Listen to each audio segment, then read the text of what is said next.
We have a crisis in the world, tremendous crisis, and also crisis in our consciousness, in us. I see the urgency of change, radical revolution, mutation in the mind. I see it. It is necessary.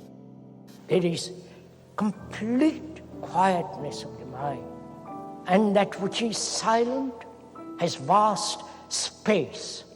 Only then that which is nameless comes into being.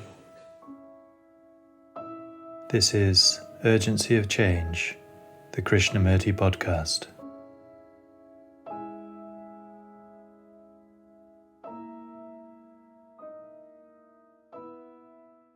What is a spiritual life?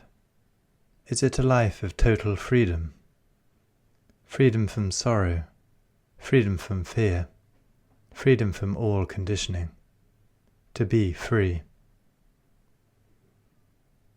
Hello and welcome to episode 174 of Urgency of Change. Each episode of the Krishnamurti podcast is compiled from carefully chosen extracts from the archives, representing different approaches to many of the fundamental issues and questions that we all face in our lives.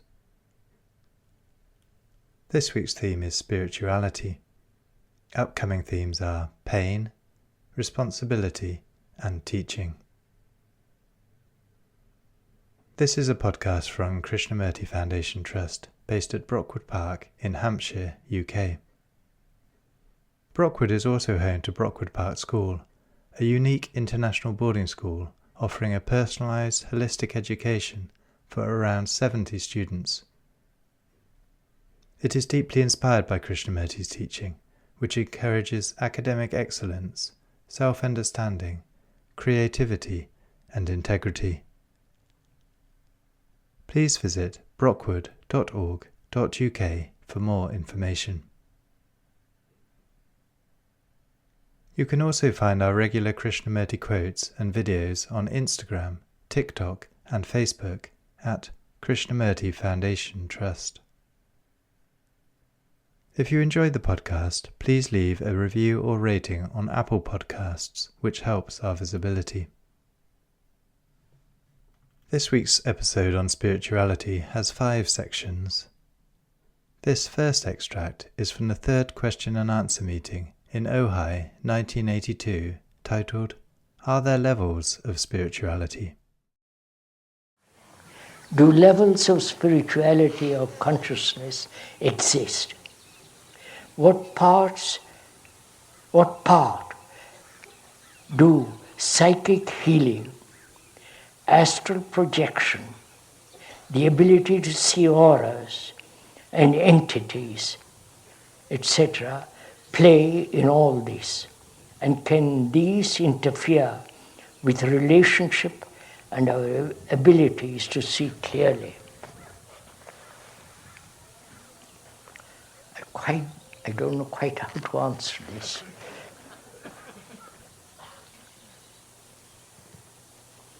First of all, first question in this is, do levels of spirituality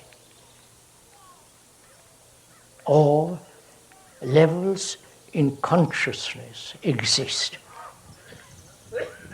That is one more spiritual than the other?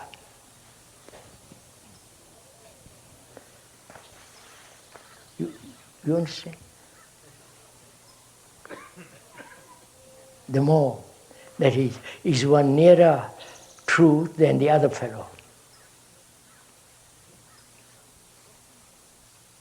Now, what is the meaning of the word more?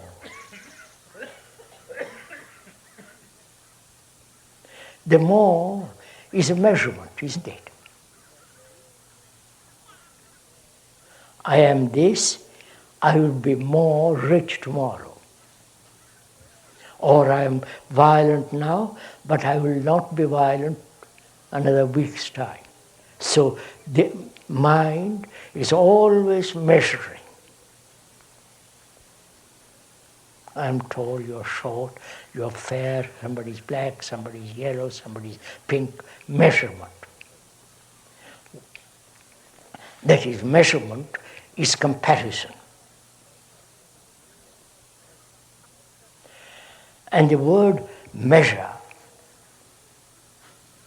also plays part in meditation.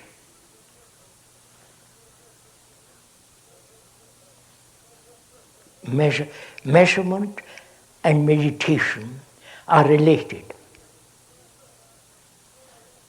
Please, this is very important if you want to understand this. Why do human beings measure? Not for clothes, I'm not talking about that. Psychologically, inwardly, why do we want to measure ourselves with somebody? That is, the measurement of what is and what towards what should be. You follow this? I am not good today, but give me time, I will be good. Which is, the allowing of time interval is the measure. You follow this? Are we together in this? When I have the concept of psychological time, that time implies measurement. You get this? So, the questioner says, is there in spirituality, whatever that word may mean for the moment, we are using the ordinary sense of that word, the accepted sense of that word, is there in spirituality a measurement? Where there is measurement, there is no spirituality. Right? A guru, a bishop, and so on, so on, so on, so on. There is this concept, this idea that someone is nearer God, nearer truth. God, I don't mean God, nearer truth. And he has achieved something, and I have to achieve that, and to achieve that I must have time, and I must measure myself every day, right? And this is obviously so utterly mundane, utterly physical. That is, I'm a clerk in an office, and perhaps next year I'll be a superior clerk, and fourth year I'll be, 10 years later I'll be executive. It is the same movement carried over into the psychological area. And so there is the nearest disciple, and the novitiate right there. There is a monastery out in Italy. A speaker used to go and visit it, where the novitiate waited for 9 years. You understand? After 9 years, she was allowed to go into the inner sanctuary. There is a perfect measurement. And that's called spiritual growth. And the question asks also, are there levels in consciousness? That is, the unconscious and the conscious, right? This is how we have divided consciousness. the hidden and the obvious, the thing that is dark and the thing that's light. We have divided consciousness that way. And in that consciousness, there are several divisions. Now, to the speaker, consciousness is whole. It cannot be divided. Please see why. If there is consciousness, which is to be fully awake, then there is nothing hidden. You understand? I wonder, no, please don't agree to this so quickly. Go into it carefully. You see, Freud and all those gentlemen, professionals, have divided this, our consciousness, to various categories. And we poor laymen, not knowing, we accept all this. But as the speaker, as many people do not read all this, perhaps they have studied their own states, one can see very clearly when one is conscious of something, either you are conscious fully or very, very partially, as most of us are. When you look at this marvelous country, the hills, the trees, the light and the shadows, when you are completely aware of all this, there is no hidden shadows in your own mind. So if one is completely aware of oneself, there is no division between higher consciousness and lower consciousness. It is consciousness with all its content.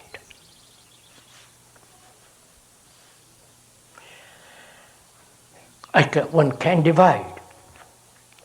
Belief in some sacred thing is higher than my sexual or sensory responses, but it's part of my consciousness, which I have divided for some pleasurable reasons, or for some desire to achieve something, or is a pattern which I have accepted as measurement, and I measure myself. This is better than this. This is nobler than this. But it is part of this consciousness. Now, is there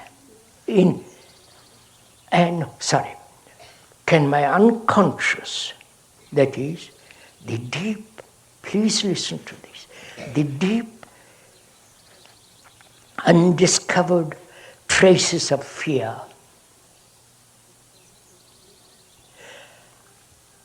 exist when I have gone into the whole movement of fear? You understand my question? I've examined fear and the causes of fear. Because the mind has realized that any form of fear, hidden, secret, personal, of physical and so on, any form of fear is destructive. The mind has realized this, not verbally, but actually. So, it is concerned completely with the freedom of fear, freedom from total fear, not partial fear. So, it is willing, it is open to all the hidden movements of fear to reveal itself through dreams, through acts, through various forms of, when you are walking, by yourself in a wood or on the road, suddenly you realize there's a movement of fear, unconscious, which you have not realized before, which means your mind is open to the revelation of your own fears. That requires a great deal of inquiry into the nature of fear, which we did last few days ago. So, the hidden, dark, in the fears that are in the deep recesses of one's consciousness, in the mind, can come out exposed naturally if one is insistent, urgent, that there must be freedom from total fear. You follow all this? The very necessity of being free of fear brings about the total exposure of all fear. That demands watchfulness, sensitivity, to be alert to every kind of feeling, nuances of feeling, the subtleties of reactions.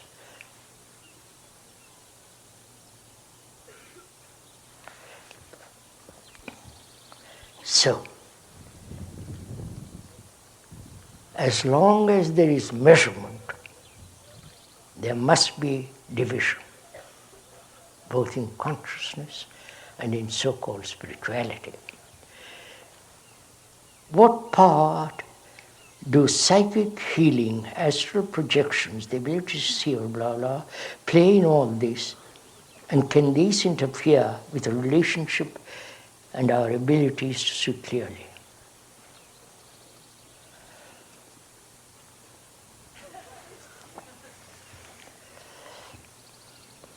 How does one answer this question? What prevents a human being from seeing clearly? Seeing not optically, inward, seeing things as they are, very clearly, without any distortion.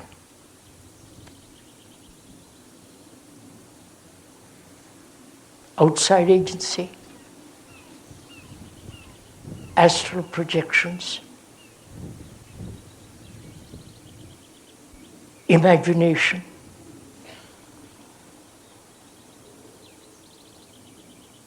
prejudice, bias, conclusions which you hold on to, experience which you think are important. On these obvious facts that prevent clarity of perception. Why don't we go into those rather than into astral projections?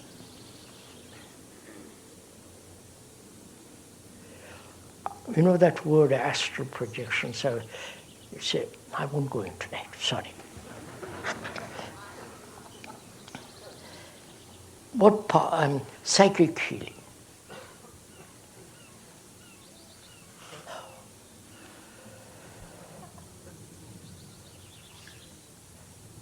One can heal only when there is no self.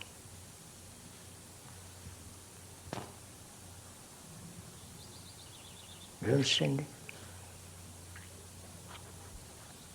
But self is so deceptive, so cunning, that it hides behind all kinds of manner.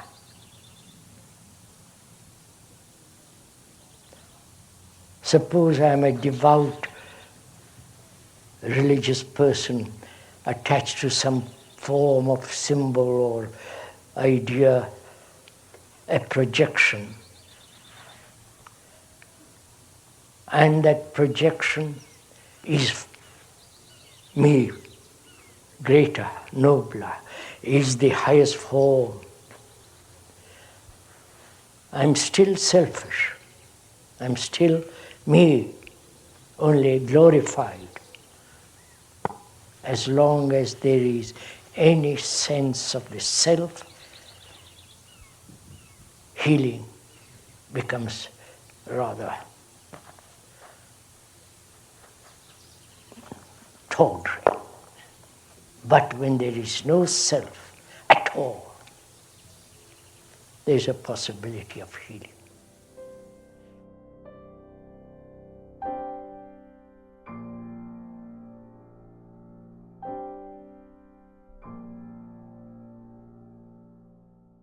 The second extract is from the first question and answer meeting at Brockwood Park in 1985, titled, Are Spiritual Experiences Illusional?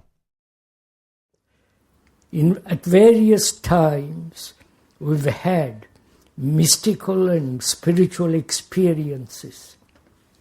How can we know if they are illusions unless we know reality?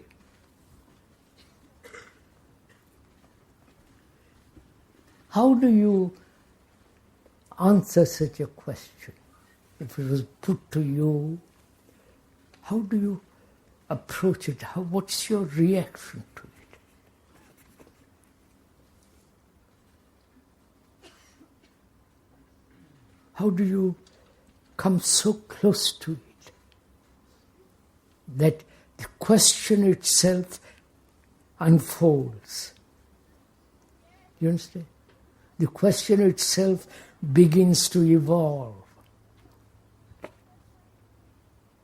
If you are merely seeking an answer, it's already determined. Right?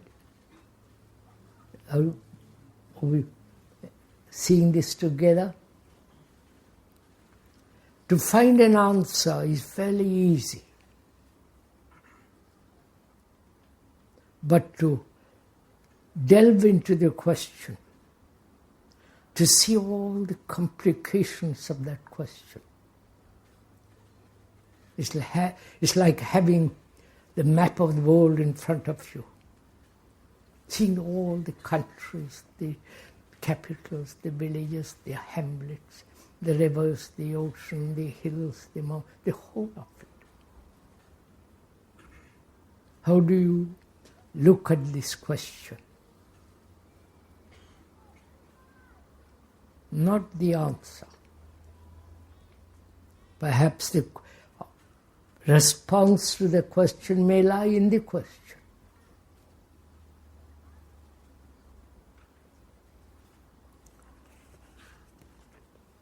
So, at various times, we've had mystical and spiritual experiences. What is an experience? I'm just asking each other. What is an experience? And who experiences?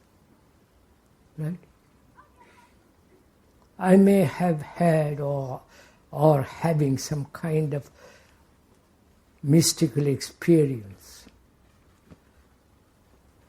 Before I use the word mystical or experience, what do I mean by experience?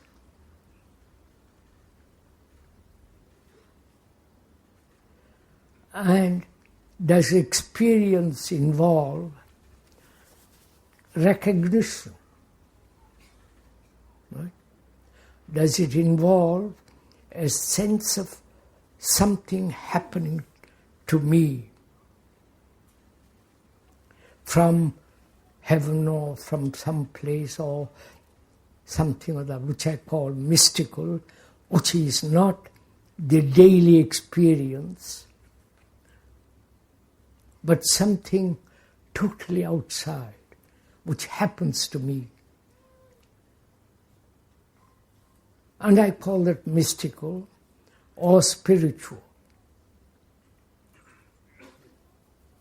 I like to, if one may, Stick to those two words, spiritual and experience.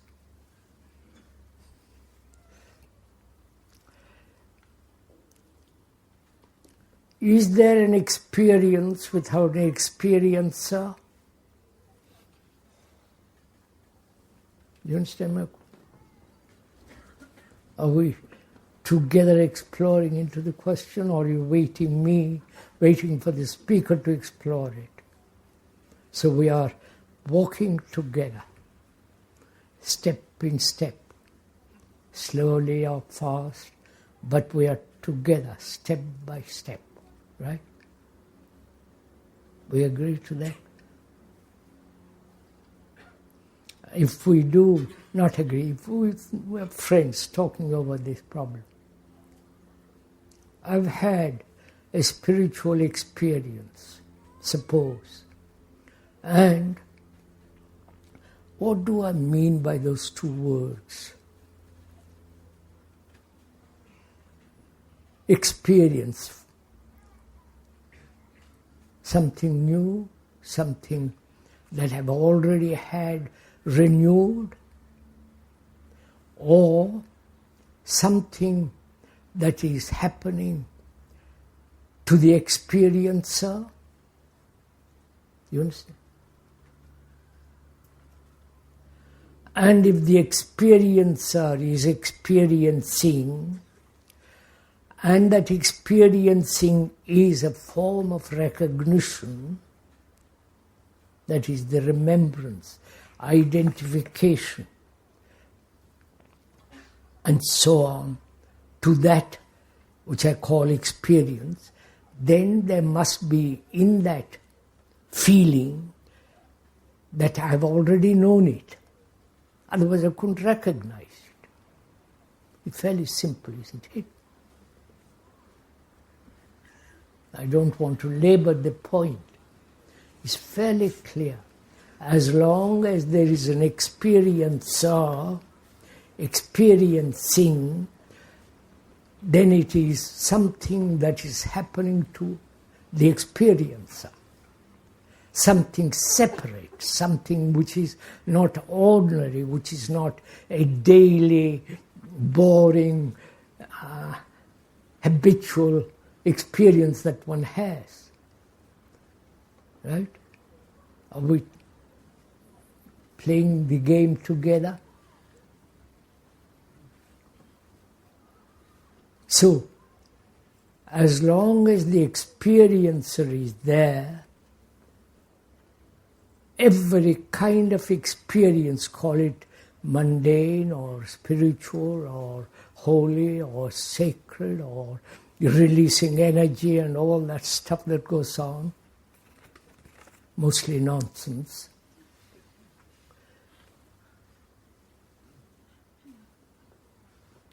Then, what is important in this process, experiencer, experiencing, what is most important is the experiencer, right? He's gathering. So, when there is an experiencer, it gets more and more subliminally egotistic.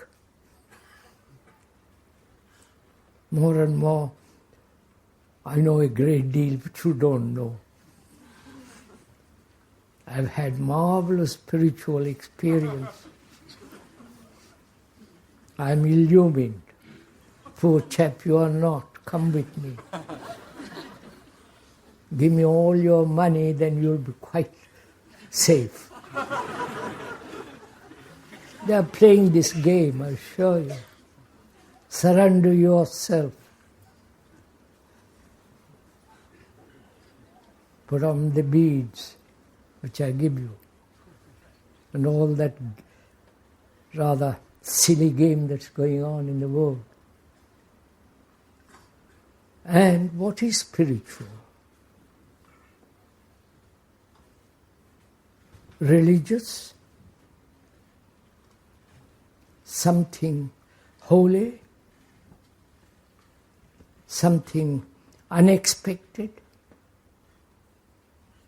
Something totally out of the ordinary.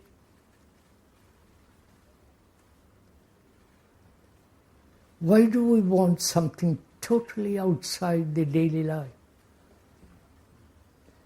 Go on, please answer this question. Which means something totally different from our daily life. Then we are bored with our daily life. The habits, the loneliness, the despair, the attachments, the power and all the rest of it.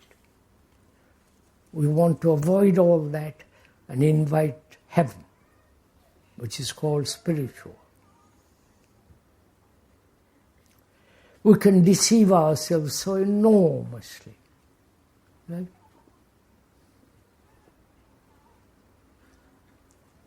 We have the capacity to deceive ourselves incredibly. Right? What has Christianity is based on belief and faith. Sorry, I'm not trying to hurt anybody. Just pointing out. For 2,000 years, and you go across the ocean to India, and there, 3,000, 5,000 years old, the same process of selling God.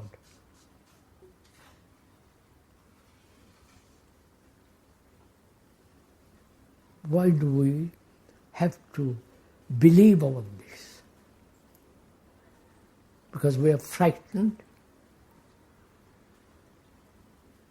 We want to know the unknown, and so on. We don't have to go into all that. So what is illusion and what is reality?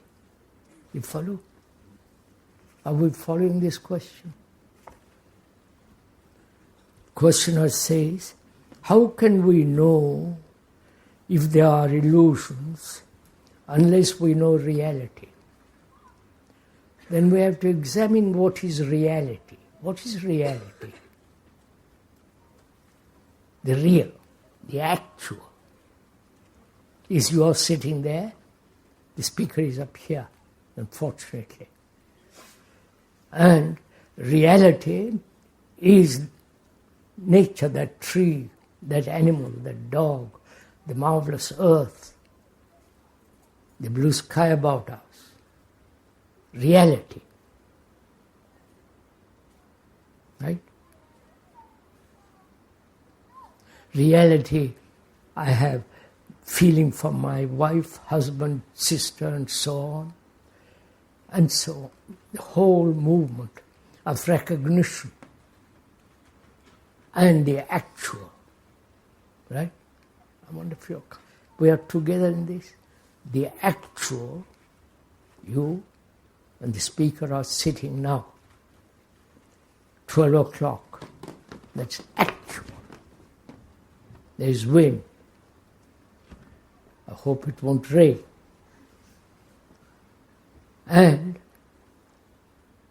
the actual is the nature, the birds, the rivers, the water, and so on.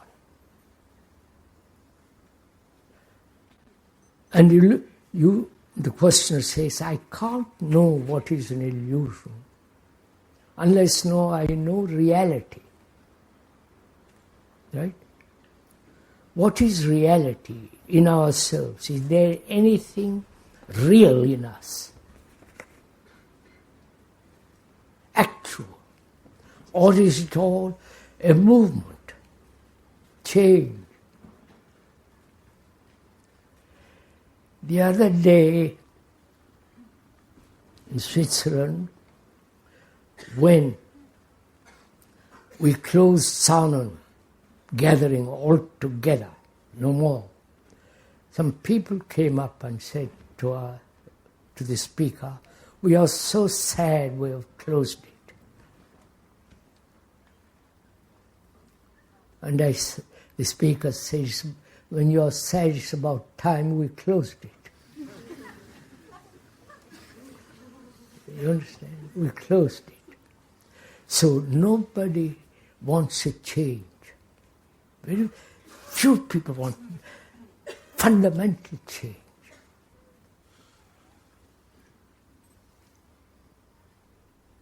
And this questioner says, "What if I knew reality, then I know what is illusion." So we should look at illusion, the word. What is illusion? The word itself in a dictionary means something you play with. Rudere. Something you invent, enjoy yourself. I am God, I am whatever it is. I am Napoleon, or I am such a great man.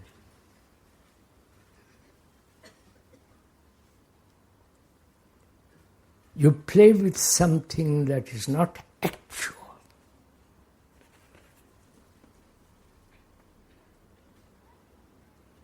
One has pain, a despair, a sense of tremendous, unaccountable loneliness. That's actual, precise. And we create an illusion that somebody is going to help us, somebody is going to fulfill our lives, make us feel not lonely. That's all illusions. The actual fact is one is desperately lonely.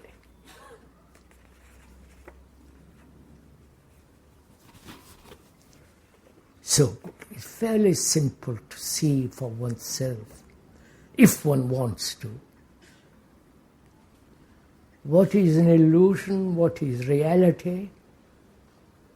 And why this craze for experience? We've had sexual experience, thousands of experiences.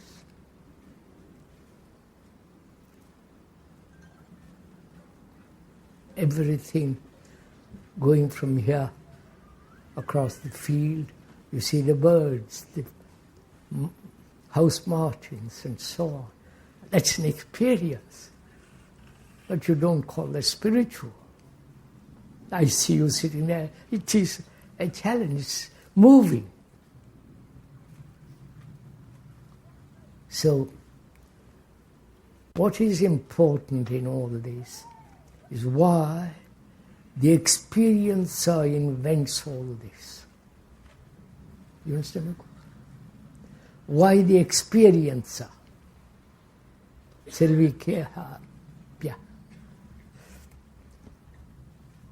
Why the experiencer has become so important.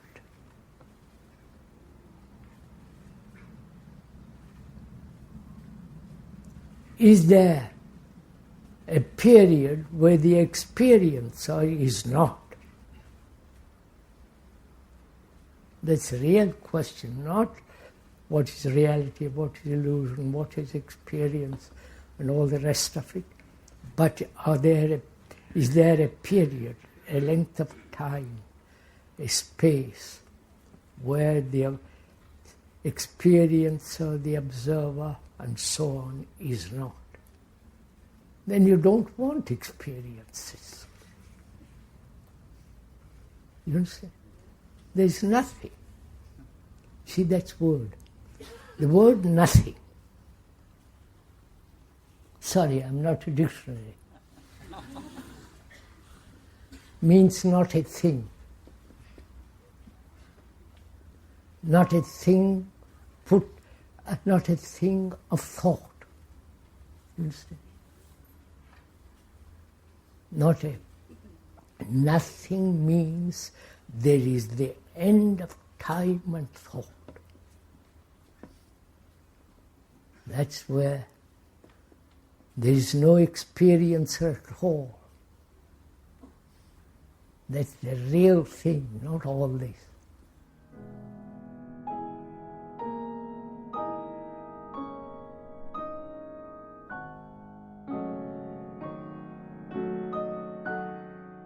The third extract is from Krishnamurti's fourth talk in Saanen, 1980, titled, There is no spiritual authority. Is it possible to be a light to oneself, not the light of another?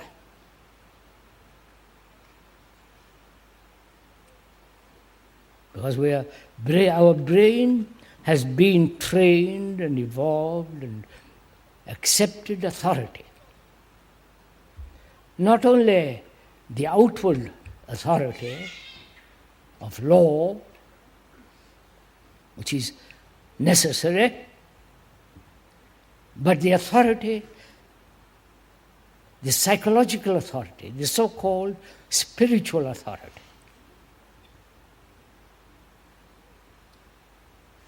We have become slaves to them, to that authority.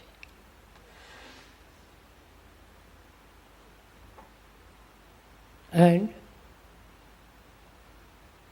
so we are controlled, shaped, connived at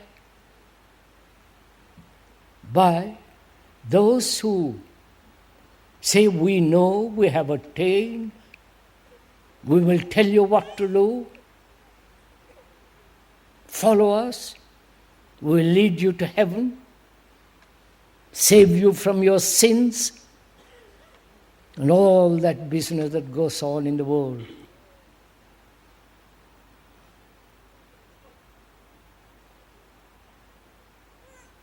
And such a mind, committed, can never be free. And without freedom, you can never find out what truth is. So, could we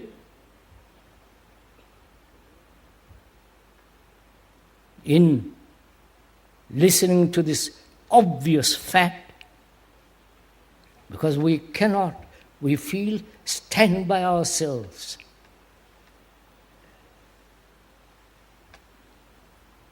We always want to lean on somebody. Whether it is the husband or the wife, whether it's your girlfriend or boyfriend and a boyfriend, we think by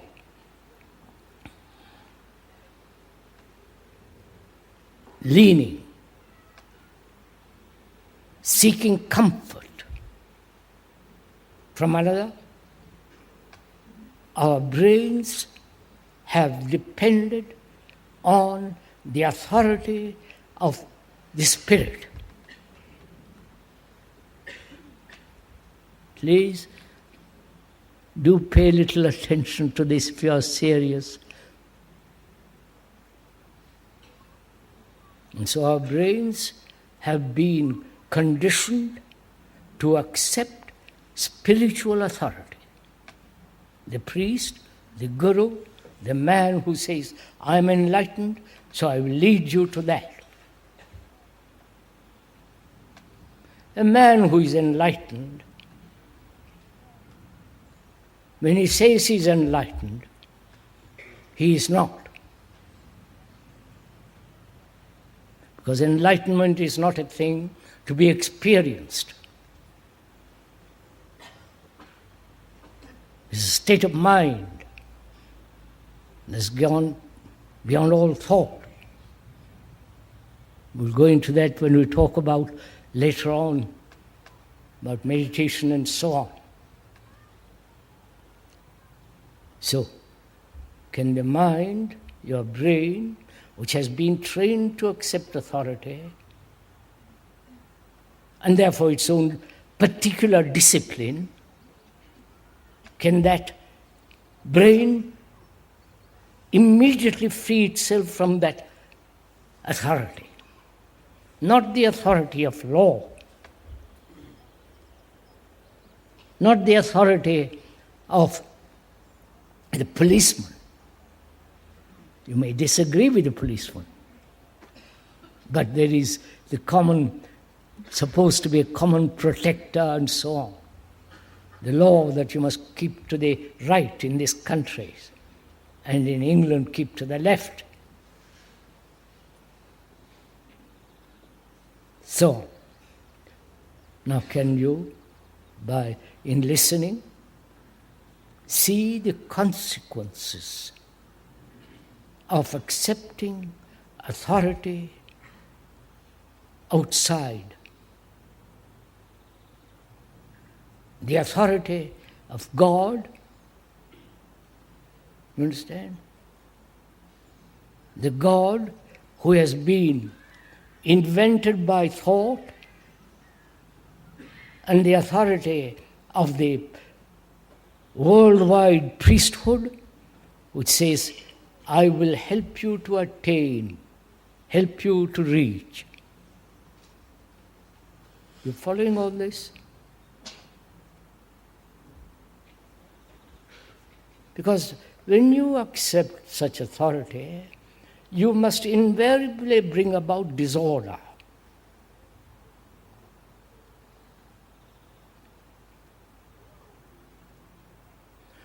Not only disorder in yourself, but also the disorder that brings about different authorities. The Islamic authorities, the Buddhist authorities, and so on. They're all at each other. As one very famous guru told me, I began with 2 disciples, now I've got 10,000 disciples.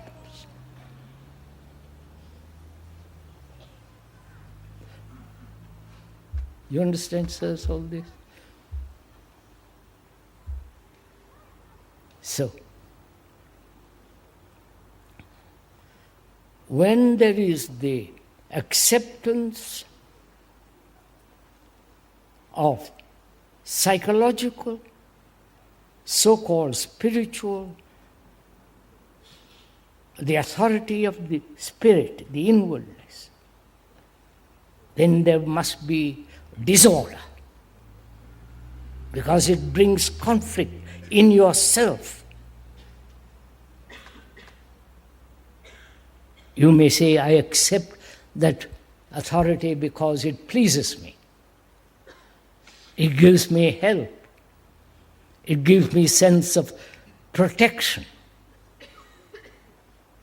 So you are depending on another. And when you depend on another, the consequence is fear, division, and all the conflicts that go on between what you are and what you should be. Right? So the mind, including the brain, so the mind has lived in this pattern, which is in the pattern of disorder. Look at your own minds. I don't have to. Look at your own minds. How disorderly it is.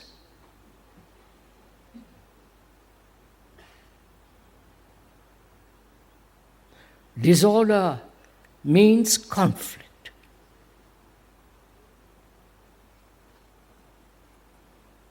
Conflict between what is going on, the reactions, the responses, the reflexes, and the authority, the sanctions, the so-called illuminatory dictatorship, and the fact of what you are, the conflict, which is always the desire to become something. Right? So, The brain has lived in this disorder, going from one guru to another. If you can't find enlightenment here, you go off to Japan or India, and that's the latest racket.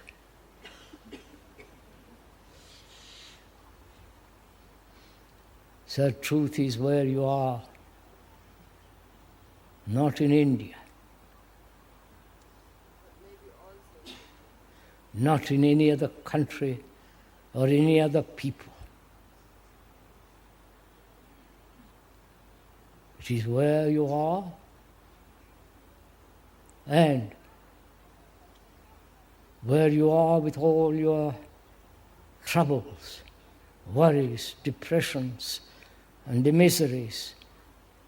You have to finish with them and go beyond.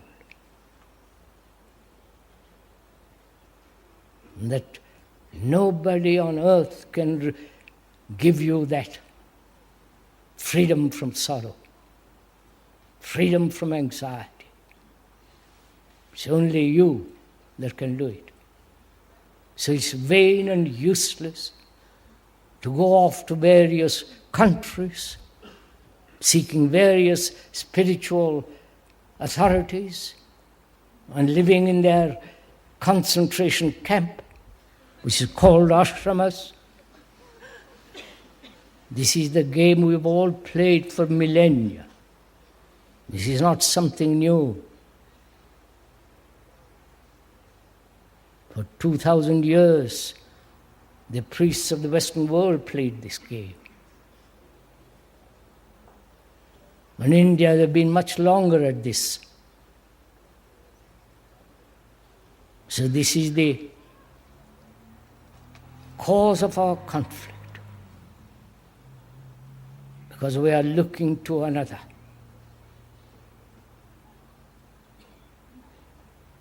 And can you, as you are listening, as we are thinking together, taking the journey, walking over the same path, not my path, your path, the path of observation.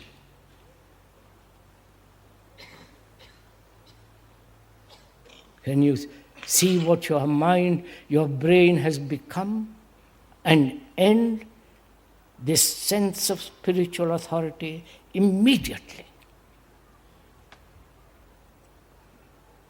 So that you, who are humanity,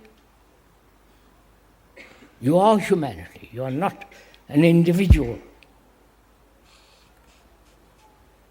Because you go through the same door of anxiety, misery, uncertainty, fear, pleasure, sorrow, as everybody in the world does.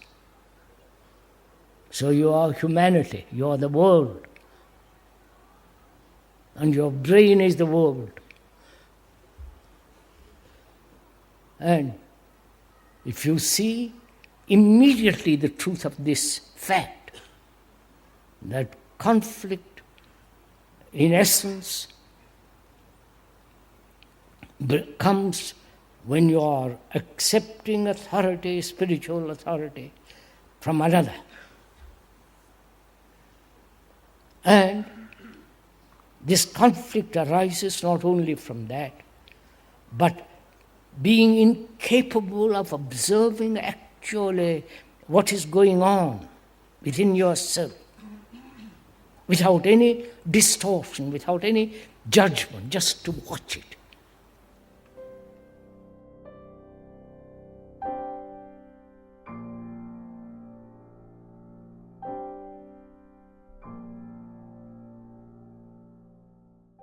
The fourth extract is from the third question and answer meeting in Saanen, 1983, titled, "What is a Spiritual Life?" What is a spiritual life?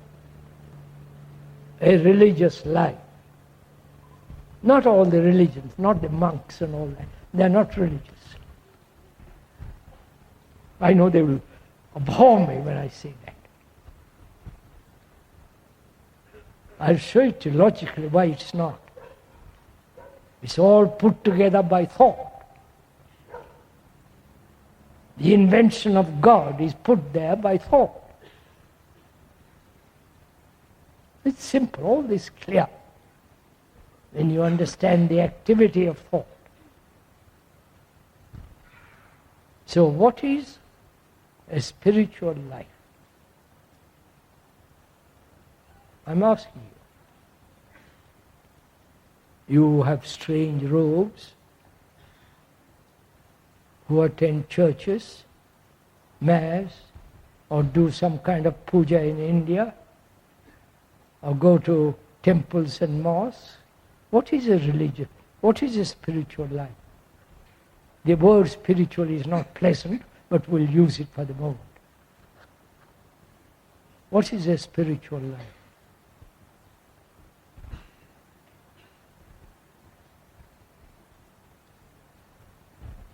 Would you say spiritual life is a life of total freedom?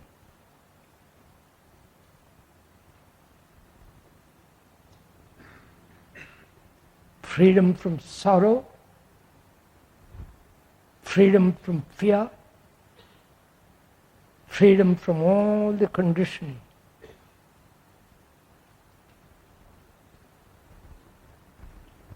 Right? To be free. Most of us are in prison.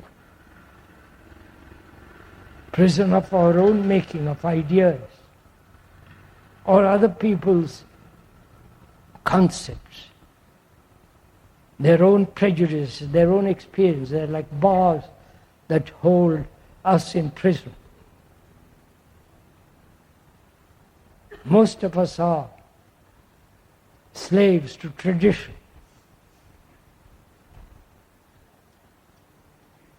Slaves to some kind of belief, faith, or to experience. To be totally, completely free of all that.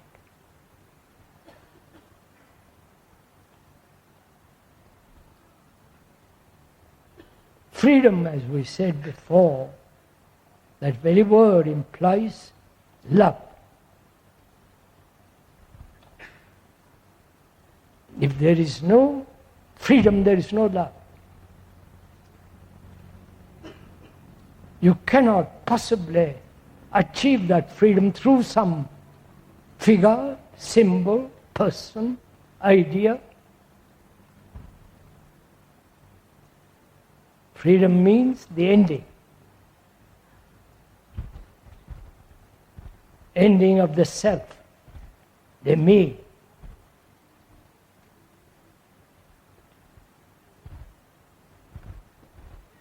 The images I have about myself.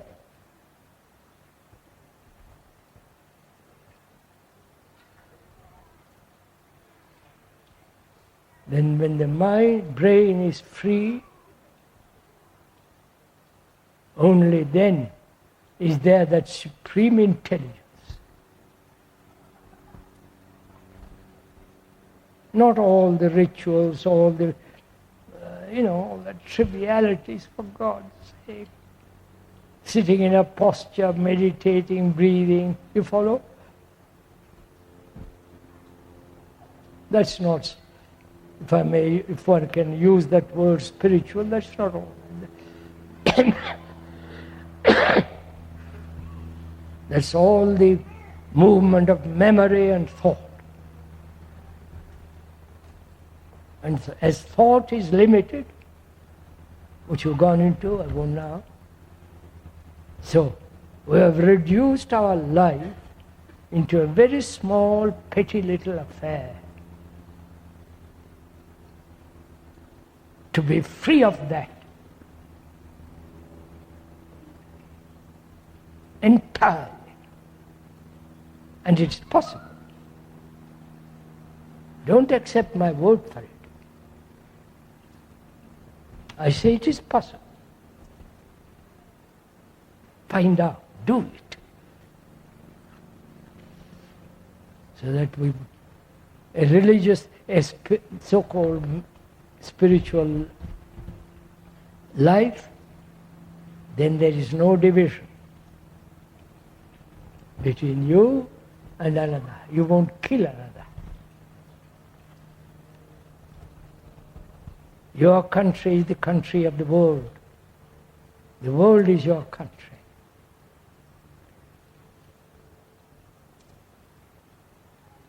The world is your religion. That means you belong to no religion. Living a spiritual life, a life that is holy.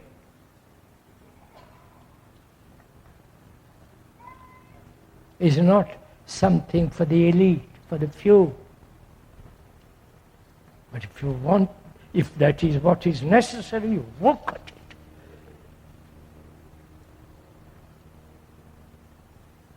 Not pretend and all kind of nonsense. So a religious mind, a religious human being, one that doesn't belong to any religion, but a brain that is functioning with truth, and therefore with great intelligence and compassion.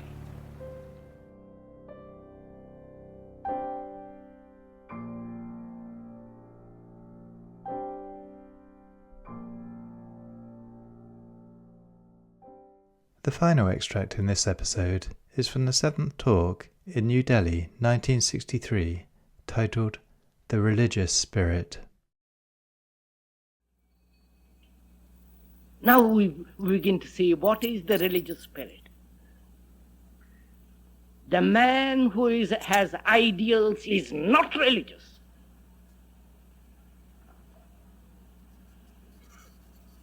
Take the question of non-violence. You love that word in this country, and you don't mean a word about it. It's just a word to cover up your violence, because you are violent. If you are not violent, do you think all the things that are going on for a minute you would allow? The brutality, the callousness, the indifference, the complete lack of respect, not for your bosses, I don't mean that stupid stuff. I mean respect. Therefore, when you have respect for everybody, not for your ugly people in power.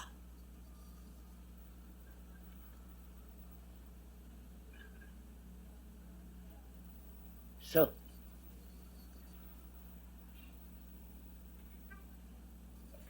a religious mind is really the revolutionary mind, because it's acting without idea, therefore instantly.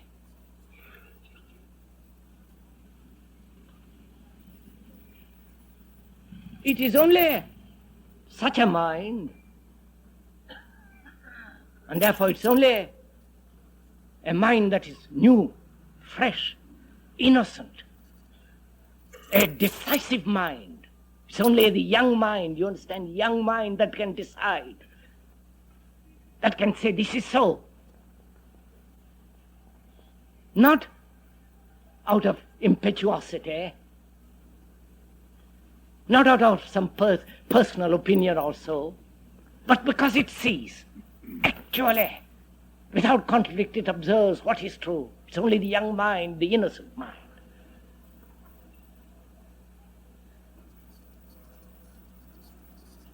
And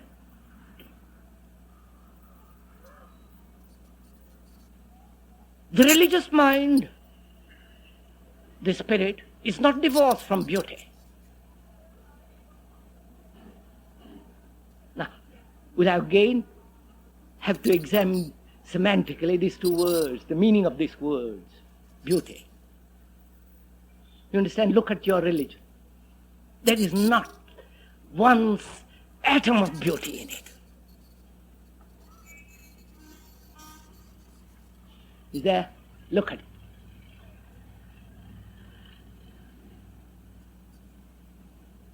Beauty implies highest form of sensitivity.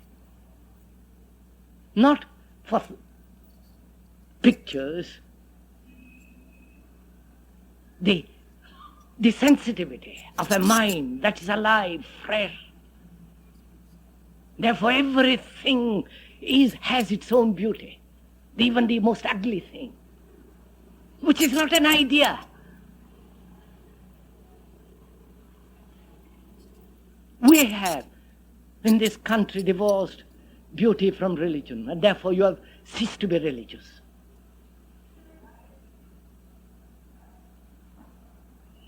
Because again, your saints have said beauty implies the woman or the man. Therefore don't be sensitive. Suppress, hide, run away. Don't look. Suppress your passion, boil, but suppress it. And to find God, you must have this extraordinary energy. But you need this extraordinary energy, which I'm going to talk about presently.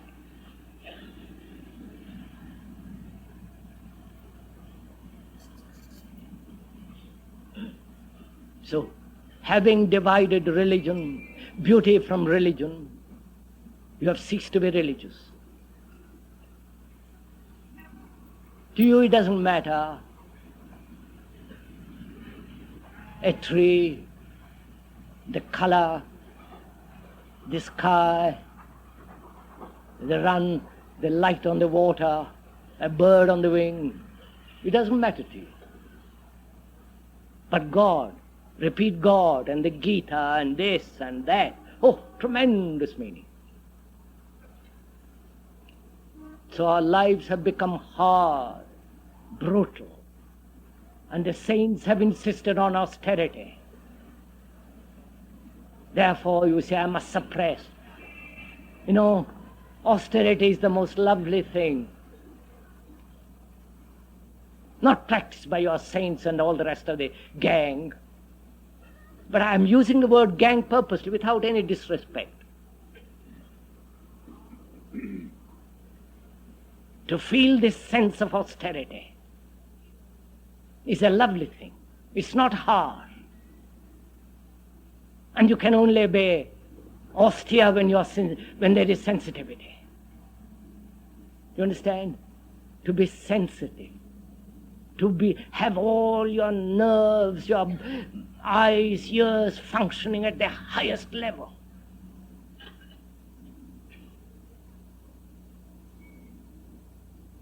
And that requires an astonishing awareness of every movement of your thought. Whether you're suppressing, why you're suppressing, what is, you're alive. You're watching every word, every gesture, every movement of your body and eyes. And so out of this astonishing awareness, sensitivity, there comes an austerity.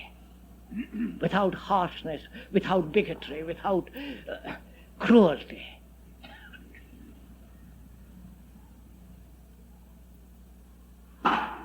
Therefore, out of this religious revolution, which in essence is the highest form of intelligence, which is to be highly sensitive, not to your particular likes and dislikes, everybody is,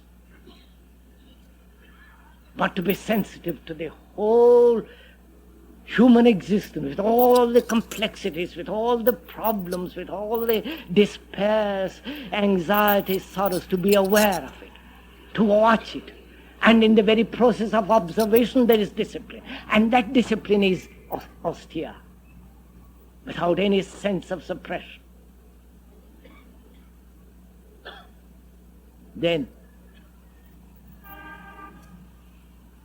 a religious spirit or the mind which is in constant state of revolution I explained, I won't go back into it. It's only that mind that can find this energy. There is an energy. There is a source of energy which can never be touched by a mind in conflict, by the so-called religious mind. Do what they will. Man is seeking this energy,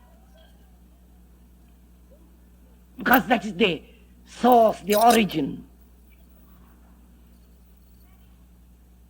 Don't give it a name. It has no name. It's an energy. And it is only that energy that is creative. Not the painter, not the writer, not the people who are trying to be creative, think creatively. They are not. It's only the religious mind. The religious mind that is in a revolution, that is clear. It's only such a mind that can find the source of this energy in action. Because that energy comprehends the whole and not particular fragments and try to answer every fragment. It deals entirely with the whole problem of man, not just one particular level of his particular problem. And we have lost that energy. Not lost, probably we never had it. It's only by discovering, really discovering it, not being told like a lot of infants, by really finding it out through religious revolution, through this sense of highest beauty, which demands all your attention. And that attention is virtue, because the cultivated virtue is no longer virtue. It's just a habit formed to function in a particular pattern. Virtue is something out of time, it cannot be cultivated. You are or you are not. It's like cultivating humility. Just think of that absurdity. A vain man trying to cultivate humility. He'll remain at the end still vain. He has learned the word humility and has covered it up. And to have this humility, you have to destroy completely, consciously as well as unconsciously, all vanity or pride. And on the instant, not gradually. So the religious mind has no time.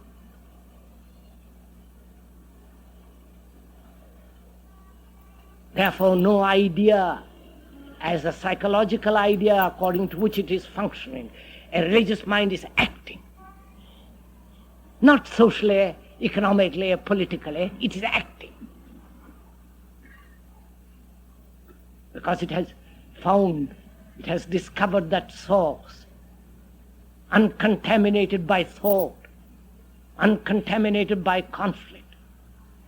And it is only the mind that is really understands the true religious spirit that can find that thing which is beyond all words.